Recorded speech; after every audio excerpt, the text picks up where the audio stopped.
election. With me now is Shan Wu, a former federal prosecutor, and Elena Plott, a White House correspondent for The Atlantic. Welcome to you both. Shan, let me start with you. And Congressman Jerry Nadler's claim that the president obstructed justice. He said it is very clear that the president obstructed justice. Do you agree with that comment, pertaining especially to Cohen's testimony, all the things that we heard from him last week? It does look like he has obstructed justice, but as a legal analyst, I have to pare it down a little bit. So there's this question of whether there's enough evidence that if I were a prosecutor, I would consider charging him. And of course, we're not privy to what the inside evidence is.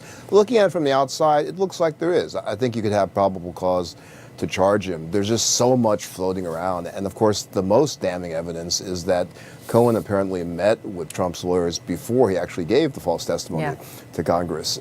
Then the question becomes, do you think as a prosecutor you have enough evidence to convict him beyond a reasonable doubt?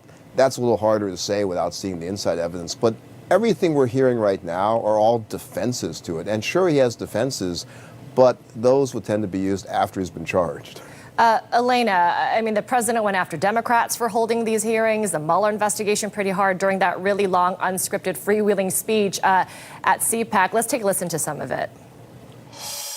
I saw a little shifty Schiff yesterday.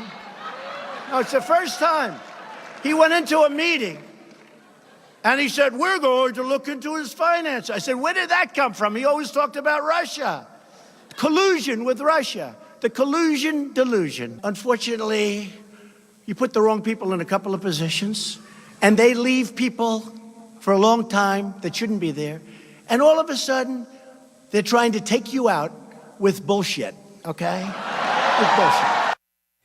So clearly the president blasting the investigation. He also went off on Twitter about Cohen's testimony just a few hours ago, saying, I am an innocent man. Pretty remarkable to hear a president say that on Twitter.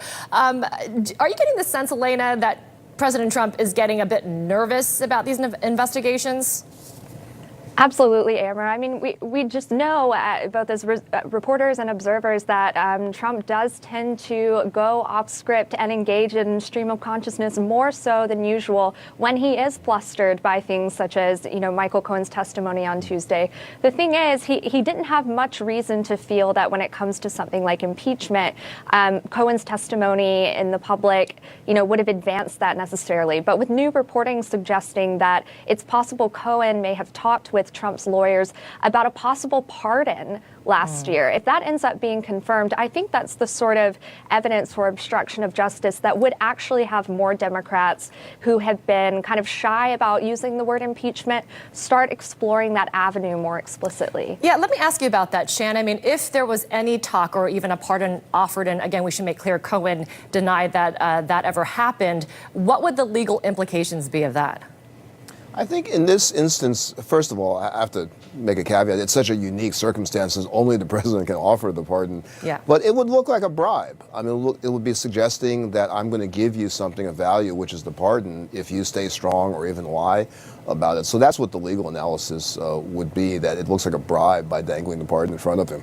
Yeah. And Elena, let's shift gears for a moment and get your reaction to the news from the top of our show that Rand Paul, the fourth Republican in the Senate to say he will vote against President Trump's emergency declaration to build a wall on the southern border. I mean, this is quite a big blow to a signature campaign promise, even though the president says he will use his veto powers for the first time. I think it's an explosive piece of news for the reason that Senator Paul is actually someone who is close with President Trump and has been sympathetic to him, in the last 2.5 years of Trump's administration. I think when you have somebody like Senator Rand Paul come out and say, no, I will not support this national emergency declaration, he's potentially giving cover to other senators who may feel similarly and now feel that because there is a Trump sympathizer, if you will, who is signing on to this, they may now feel that, they have license to go ahead with that too. So what I'm going to be looking at this week is how many other Republicans, if any, come forward in the Senate to say that they won't support this. And Shan, I mean, if the president vetoes these resolutions on the wall and it's ultimately handled in the courts, does the president have a strong case? Because obviously this is something that his closest advisors advised him against. And even Mitch McConnell was saying, please don't do this. Don't declare this emergency declaration before he actually backed the president. But again, I mean, the political fallout, the legal cases to ensue, how strong of a case would the president have? I think the president has a very weak case on the facts, but his strategy is going to be he doesn't ever want to get to the facts. He just wants to stay on the law. And the legal issue is very knotty because it's never really been tested. We don't know what the definition really is going to be of what is a national emergency. They might have to look at legislative history. On the law, he may win. I think we'll find out about that early because they'll test it just legally through some type of preliminary injunction litigation. And the standard there is going to be, is there a substantial likelihood of success? So I think we're going to get the legal issues straightened out first, but he's got to stay far away from the facts. The more he gets to the facts, the worse it is. I mean, what about the argument quickly, Shan, that, I mean, if this were truly an emergency, you wouldn't have been talking about this for months and months and hesitating to declare one if it really were an emergency? Oh, absolutely. And that's why the facts are really bad for him. And even the facts of people living on the border that say, I don't see this as an emergency the way you're describing it. Shan Wu, Elena Plott, thanks to you both. Appreciate it. Thank you. Good to see you, Emily. All right, thank you.